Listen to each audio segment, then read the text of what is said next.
কেমন আছো সবাই? তোমরা স্ক্রিনে যেই সন্ধ্যা মালতীর ফুলটা দেখলে ওইটারই বীজ এইসব।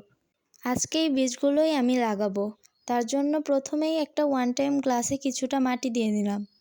আর হ্যাঁ, এই মাটিতে কিন্তু সব কিছু মিক্স করা আছে। দেখবো এই গাছগুলো কতদিন পরে বের হয়। মাটিটা আমি গ্লাসের অর্ধেক বরাবর দিয়ে নেব, যাতে ভিতরে বীজ দিতে পারি। এবার এখানে আমি বীজগুলো দিয়ে নিব। এখানে আমি 5টা বীজ দিলাম, দেখি কয়টা থেকে গাছ বের হয়। এই 1 প্যাকেট বীজ আমার থেকে 30 টাকা নিয়েছিল। এখানে 6-7টা বীজ ছিল, সেখান থেকে আমি 5টা বীজ বসিয়ে দিলাম। আর তোমরাও আমাকে জানাইও যে তোমাদের ওখানে এই গাছগুলোর বীজ পাওয়া যায় কিনা, আর পাওয়া গেলে কত করে নেয় সেটাও জানাতে ভুলো না। তো কথা বলতে বলতে আমার বীজগুলো বসানো হয়ে গেল। এখন আমি অল্প একটু পানি দিয়ে দিব। তো আজকের মতো এইটুকুই। পরের ভিডিওতে আবার দেখা হবে। টাটা। আর হ্যাঁ, আমার ইউটিউব চ্যানেলটা সাবস্ক্রাইব করে দিও।